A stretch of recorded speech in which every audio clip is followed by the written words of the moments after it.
السلام علیکم ورحمۃ اللہ وبرکاتہ۔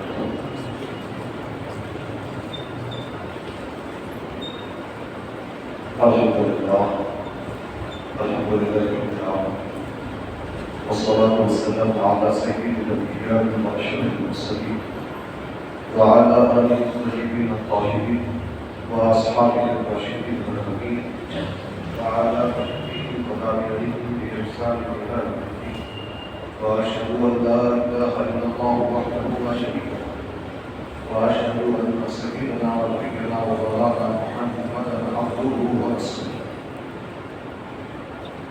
أما بعد فأعوذ بالله من الشيطان الرجيم بسم الله الرحمن الرحيم وما أرسلناك إلا رحمة للعالمين وقال تعالى في مقام آخر إن الله وملائكته يصلون على النبي يا أيها الذين آمنوا صلوا عليه وسلموا تسليما اللهم رب صل وسلم وزد وبارك على سيدنا وسندنا وشفيعنا وحبيبنا ومولانا محمد وعلى الجود والكرم وعلى آله وأصحابه أجمعين في كل لمحة ونفس بعدد كل معلوم صدق الله العظيم وبلغنا رسوله النبي النبي الكريم ونحن على ذلك لمن الشاهدين والشاكرين والحمد لله رب العالمين۔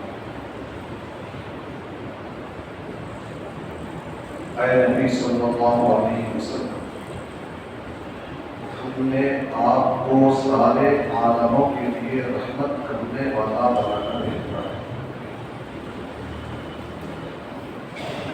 یہ رہا ترجمہ اس ارشاد ربانی کا جس کی تلاوت سے میں نے اپنے آپ کو مشرف کیا،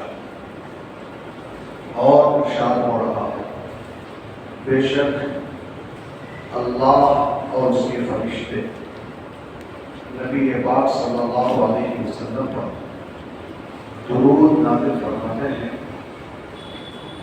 تو اے ایمان والو تم بھی نبی صلی اللہ علیہ وسلم پر درود بھیجتے رہو اور خوب سلام بھیجو جیسا کہ بھیجنے کہا۔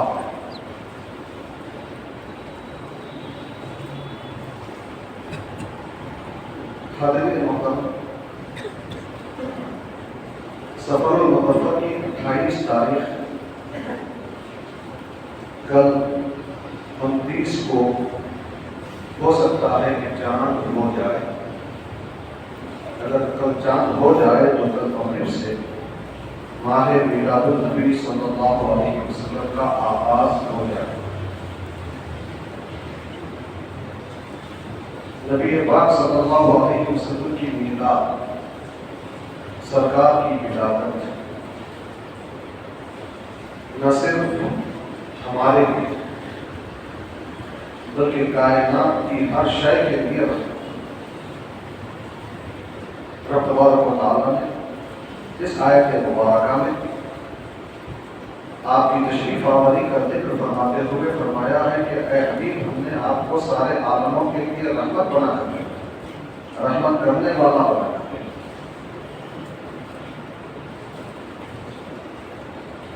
کیا رحمتیں رسول پاک صلی اللہ علیہ وسلم کی ہمارے ساتھ ہیں، ان سب کا تو ہم اس مختصر سی گفتگو میں احاطہ نہیں کر سکتے۔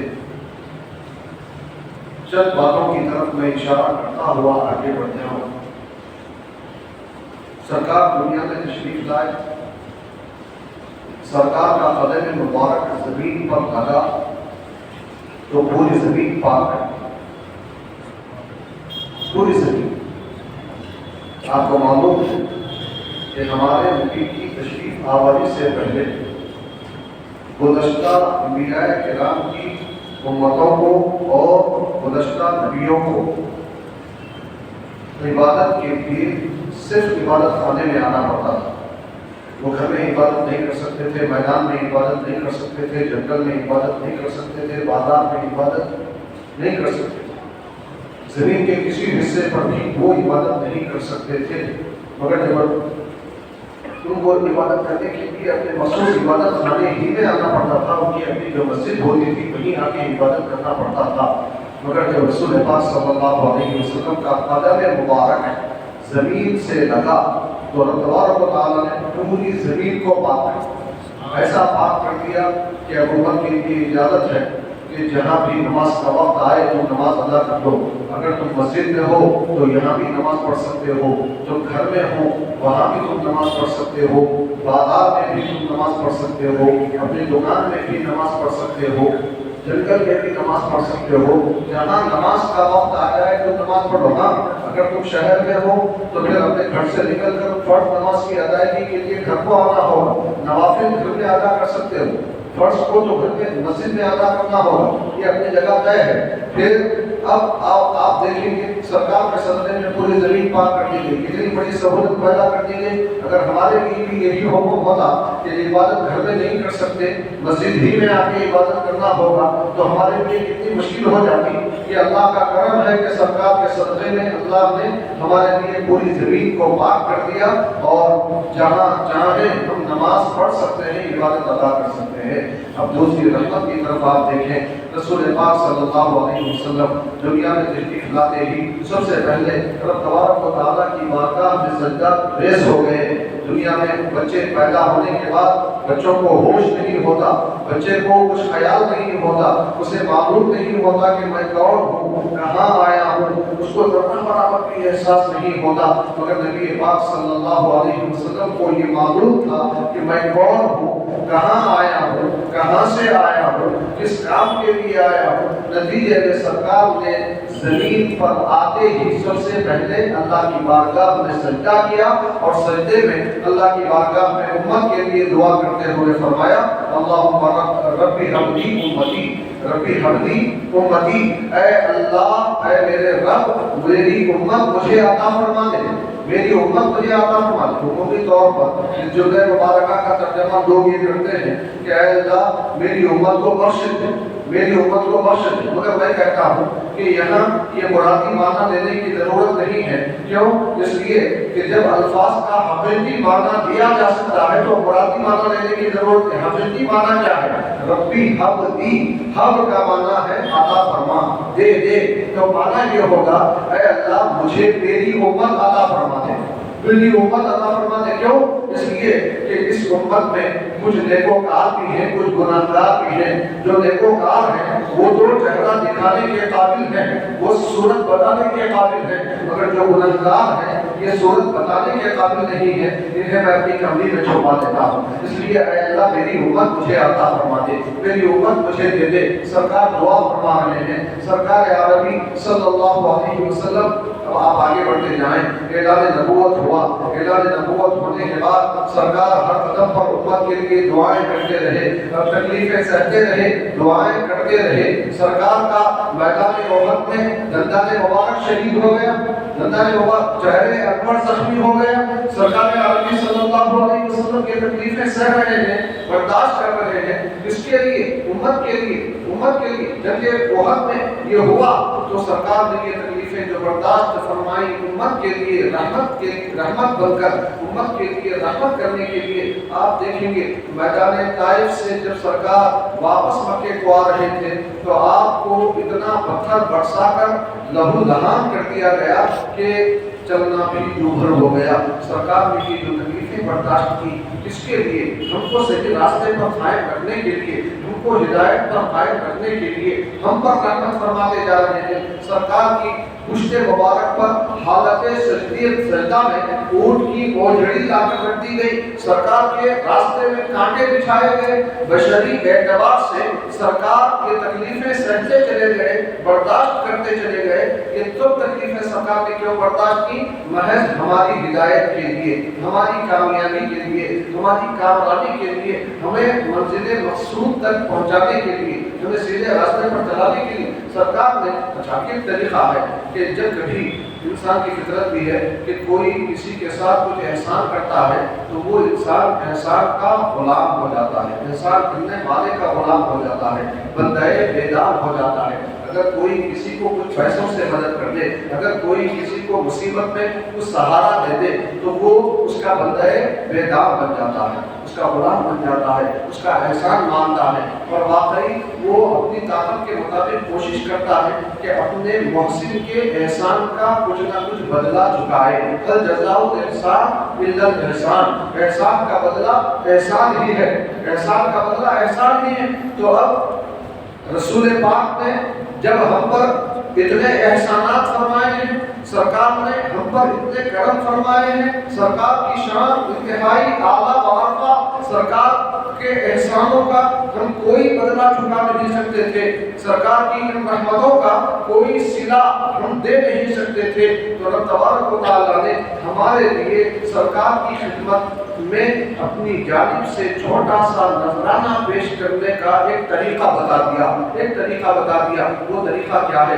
وہ طریقہ ایک ایسا طریقہ ہے کہ اگر کوئی آدمی بیمار ہے اور بیماری سے جوجھ رہا ہے، پریشان ہے، کئی دنوں سے اس کی بیماری دور نہیں ہو رہی ہے، بہت سا اس نے علاج کر لیا ہے مگر اس کی بیماری میں اس کو شفا نہیں مل رہی ہے، تو وہ ایک جو طریقہ رب تبارک و تعالیٰ نے بتایا ہے اس طریقے پر عمل کرنے سے جہاں رسول پاک صلی اللہ علیہ وسلم کی خدمت میں اپنی طرف سے چھوٹا سا نذرانہ پیش کرنے کی ہم کو سعادت حاصل ہو جاتی ہے، وہیں بیمار کو بیماری میں شفا بھی مل جاتی ہے۔ اگر کوئی فقیر ہے، محتاج ہے، غریب ہے، ضرورت مند ہے، لوگوں کے سامنے ہاتھ پھیلاتا ہے، اگر وہ اللہ کے بتائے ہوئے اس طریقے پر عمل کر لیتا ہے تو رب تبارک و تعالیٰ کا کرم ہوتا ہے، اس کا فقر و فاقہ دور ہو جاتا ہے، وہ غریبی سے امیری میں آ جاتا ہے، اس کی مالی پریشانیاں، معاشی پریشانیاں دور ہو جاتی ہیں۔ اگر کوئی چھوٹے منصب والا ہے، وہ یہ چاہتا ہے کہ مجھے بڑا منصب مل جائے،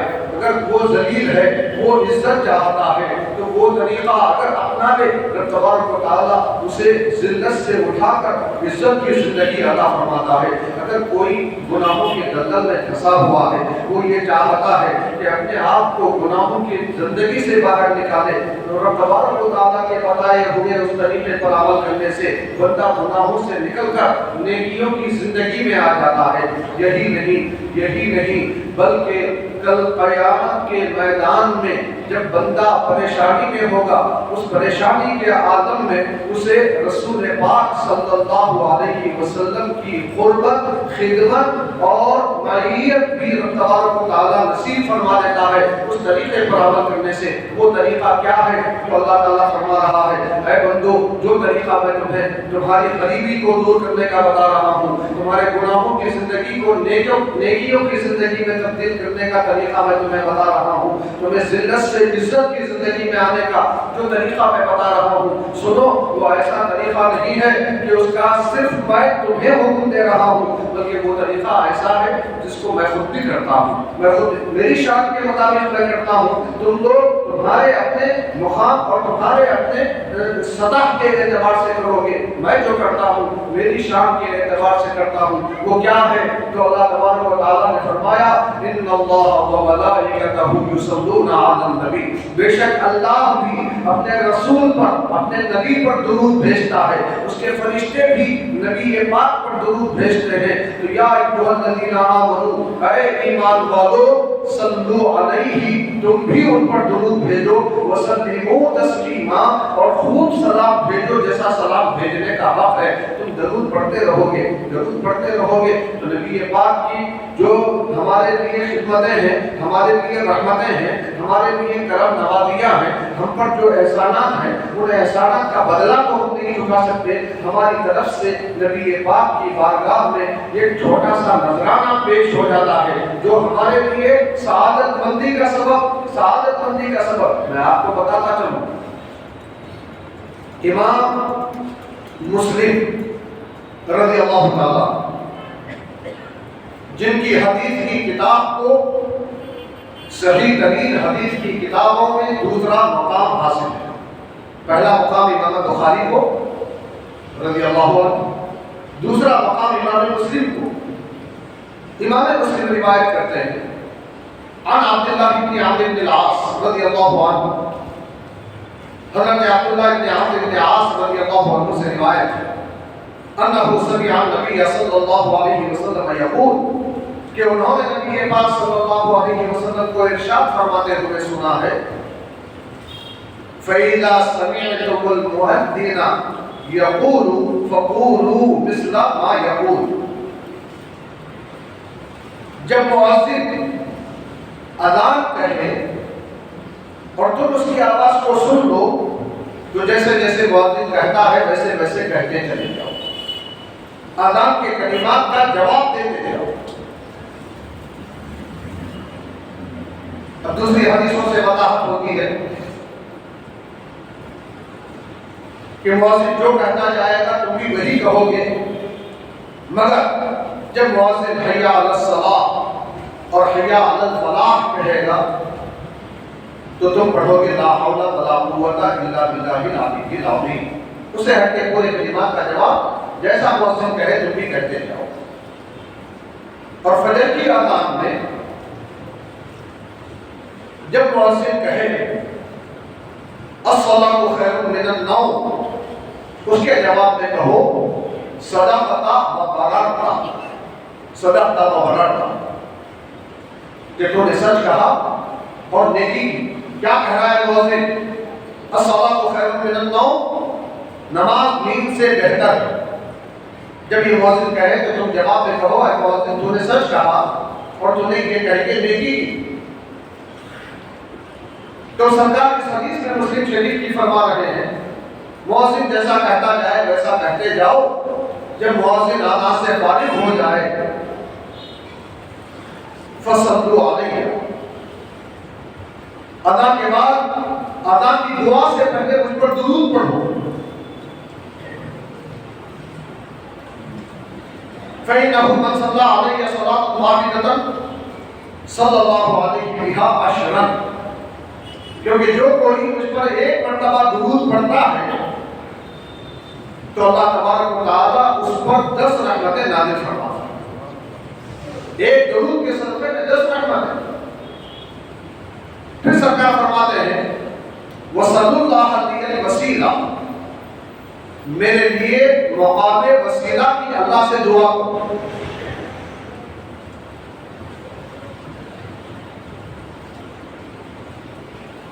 اللہ کے بعد کی دعا میں آپ پڑھتے ہیں نا آتی محمد للوسیلہ، اے اللہ سیدنا محمد صلی اللہ علیہ وسلم کو وسیلہ عطا فرما۔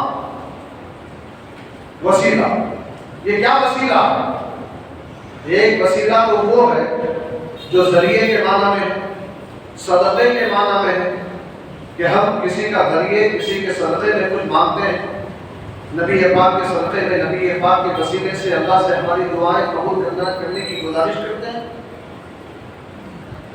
اپنی عبادتوں کے وسیلے سے اللہ سے دعا کرتے ہیں۔ یہ ایک وسیلہ جو اردو میں ذریعے کے معنی میں طفیل، اور یہاں جو اذان کے بعد کی دعا میں رب تبارک و تعالیٰ سے ہم وسیلے کا سوال کر رہے ہیں، وہ وسیلہ کیا ہے؟ تو امام مسلم کی روایت میں سرکار فرماتے ہیں کہ تم لوگ اللہ سے میرے لیے وسیلہ مانگو۔ پھر فرماتے ہیں کہ ہذہ منزلۃ فی الجنہ، وسیلہ جنت میں ایک درجے کا نام ہے۔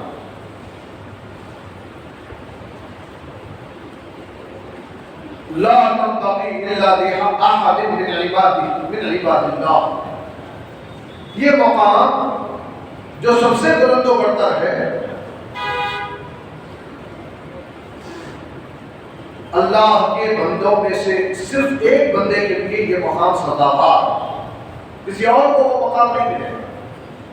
کس کو ملے گا؟ تو سرکار فرماتے ہیں وَأَرْجُو أَنْ أَكُونَ أَنَا هُوَ، میں امید کرتا ہوں کہ وہ میں ہوں۔ وہ وسیلہ مقام جو سب سے اونچا مقام ہے جنت میں، وہ مجھے ملے گا۔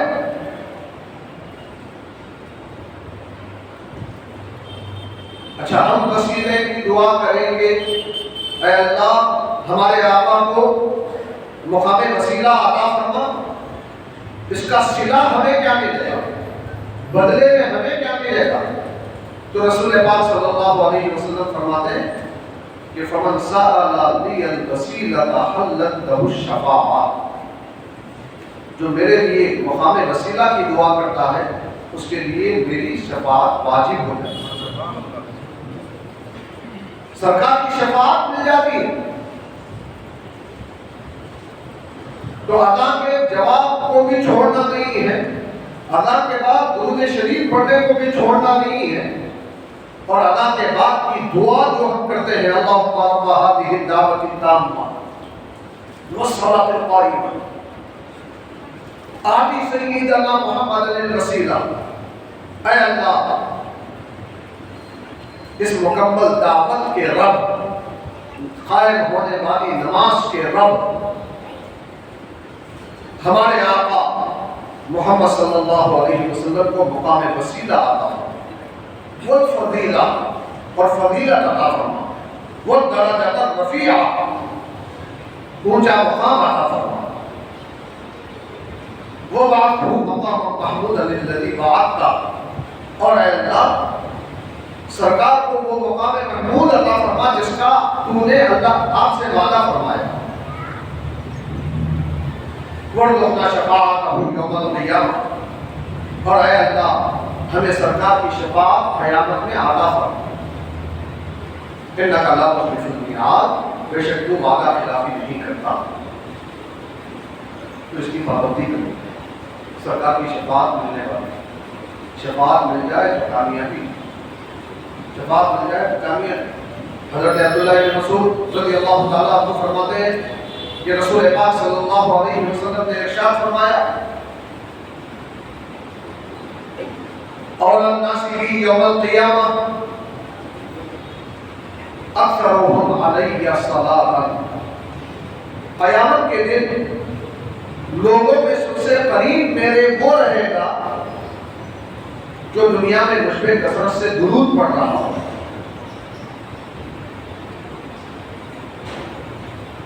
حضرت انس رضی اللہ تعالیٰ عنہ فرماتے ہیں، امام نسائی کی روایت ہے کہ سرکار نے فرمایا من صلی علیہ واحدۃ صلی اللہ علیہ عشر صلوات وحطت عنہ عشر خطیئات ورفعت لہ عشر درجات، جو مجھ پہ ایک مرتبہ درود پڑھتا ہے اللہ تعالیٰ اس پر 10 رحمتیں نازل فرماتا ہے، 10 گناہ مٹا دیتا ہے، 10 درجے بلند فرماتا ہے۔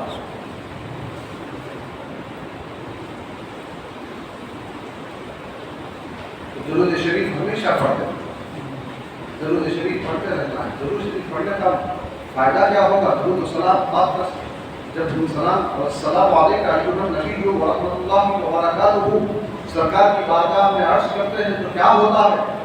حدیث پاک میں آتا ہے کہ سرکار فرماتے ہیں کہ رد اللہ علیہ روحی، جب کوئی بندہ مجھے سلام کرتا ہے تو اللہ تعالیٰ میری روح کو اس کی طرف متوجہ کرتا ہے، میں سلام پڑھنے والے کی طرف میں متوجہ ہوتا ہوں، جو مجھے سلام کرتا ہے میں اس کی طرف متوجہ ہوتا ہوں، حتی ارد علیہ السلام، یا حتی ارد علیہ السلام، یہاں تک کہ میں اس کے سلام کا جواب دوں۔ سلام کیا ہے؟ سلامتی کی دعا۔ السلام علیکم کا معنی ہے تم پر سلامتی ہو۔ ہم بار بار سرکار کی بارگاہ میں السلام علیکم ایھا النبی عرض کرتے رہے، یا نبی آپ پر سلام ہو، اور ایک مرتبہ بھی سرکار کی بارگاہ سے ہمارے سلام کا جواب آ جائے تو سمجھو بیڑا پار۔ اب کتنا پڑھیں درود؟ درود بیماریوں کی شفا، فخر و فاقہ میں محتاجی کی نبی، مالداری کی نبی،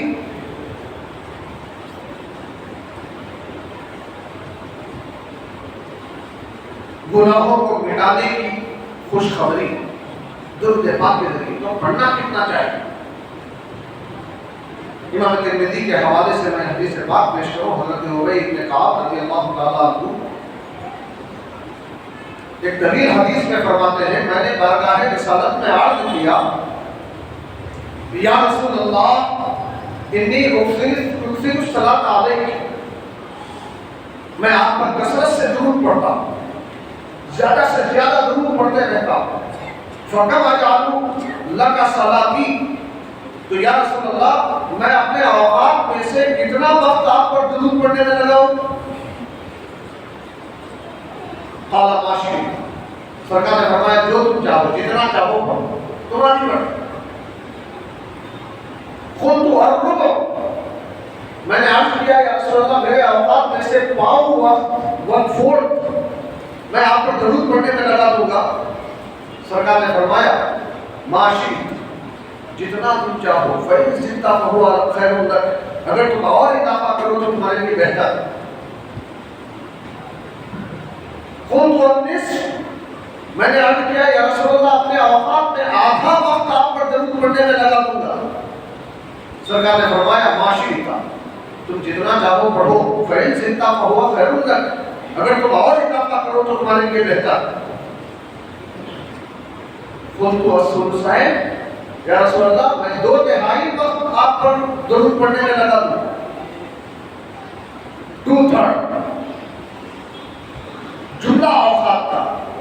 تو سرکار نے فرمایا ما شئت، تم جتنا چاہو پڑھو، فإن زدت فهو خیر لک، اگر تم اور اضافہ کرو تو تمہارے لیے بہتر۔ تو انہوں نے عرض کی یا رسول اللہ اذن اجعل لک صلاتی کلھا، یا رسول اللہ تب تو میں اپنے پورے فارغ اوقات کو آپ پر درود پڑھنے میں لگا دوں گا۔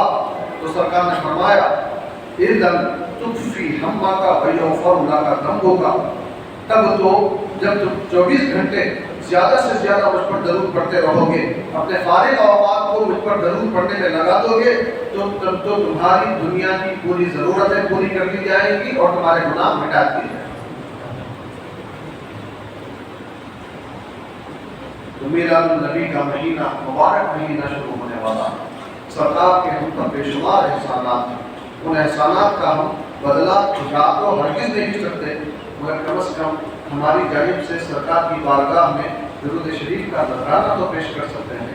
میں یہ گزارش کروں گا ہر مسلمان سے کہ ہمیشہ جہاں درود کا اہتمام کریں، وہیں کم از کم ربیع الاول شریف کے مہینے میں اپنے اپنے گھروں میں درود شریف کا دسترخوان بچھائیں، اجتماعی طور پر درود شریف پڑھیں، اور انفرادی طور پر بھی چلتے پھرتے، اٹھتے بیٹھتے، کھاتے پیتے، ہر حال میں آپ درود شریف پڑھتے رہیں، اور خصوصیت کے ساتھ دن میں ایک وقت ایسا مقرر کریں کہ پورے ادب کے ساتھ بیٹھ کر اس تصور اور اس یقین کے ساتھ کہ ہم درود پڑھ رہے ہیں اور سرکار ہمارے درود کو سن رہے ہیں، آپ پڑھیں، کیونکہ سرکار فرماتے ہیں اہل توجہ کے درود کو میں خود سنتا ہوں۔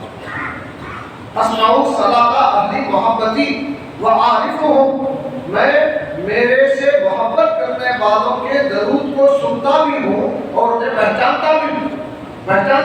سرکار پہچانتے نہیں، تو اس کے لیے ضروری ہے کہ ہم دن میں ایک وقت ایسا نکالیں جس میں تمام کاموں سے فارغ ہو کر پورے ادب کے ساتھ بیٹھ کر یا کھڑے ہو کر بارگاہ رسالت میں اس یقین کے ساتھ درود پیش کریں کہ سرکار ہمارے درود کو سن رہے ہیں، تو انشاءاللہ تعالیٰ العزیز امید ہے کہ ہمارا فقر و فاقہ بھی ختم ہوگا، ہماری بیماریاں بھی ختم ہوں گی، ہماری ذلت بھری زندگی عزتوں سے سرفراز کر دی جائے گی۔ دنیا میں آج مسلمان جو ذلیل ہو رہے ہیں، اس کو عزت میں بدلنے کا ایک بہترین نسخہ آقا دو عالم صلی اللہ علیہ وسلم کی بارگاہ میں درود شریف کا نذرانہ پیش کرنا ہے۔ اس لیے بھی کہ سرکار رحمت ہے، نہ صرف دنیا میں ہمارے لیے رحمت بن کر آئے بلکہ قبر کی منزل میں بھی ہمارے لیے رحمت ہے کہ سرکار کے نام ہی کے وسیلے سے ہمیں قبر کی منزل میں کامیابی ملنے والی ہے۔ میدان محشر میں بھی سرکار ہمارے لیے رحمت ہے کہ صراط پر گناہگاروں کو دوزخ میں کٹ کٹ کر گرنے سے سرکار ہی بچائیں گے۔ حوض کوثر پر جام کوثر سرکار ہی اپنے مبارک ہاتھوں سے پلائیں گے۔ میزان پر جہاں اعمال ہونے جا رہے ہوں گے، بندوں کے اعمال کو سرکار ہی وزنی بنا رہے ہوں گے۔ تو اس لیے ہم پر ضروری ہے کہ ہم کثرت سے بارگاہ رسالت میں درود شریف کا نذرانہ پیش کر کر اپنی عقیدتوں اور محبتوں اور غلامیوں کا ثبوت پیش کرتے رہیں۔ اللہ تعالیٰ سے دعا ہے کہ ہمیں کثرت سے درود پڑھنے کی توفیق عطا فرمائے، جملہ گناہوں سے بچنے کی قوت عطا فرمائے، نیکیاں کرنے کی توفیق عطا فرمائے۔ الہ العالمین ہم پر فضل فرما، کرم فرما، رحم فرما، عزت کی، اسلام کی، عافیت کی، صحت کی لمبی زندگی عطا فرما۔ الہ العالمین ایمان کی موت نصیب فرما، میدان محشر میں سرکار کے قدموں میں جگہ عنایت فرما۔ وصلی اللہ وسلم علی خیر خلقہ سیدنا محمد و آلہ وصحبہ اجمعین والحمد للہ رب العالمین۔ حاضرین محترم،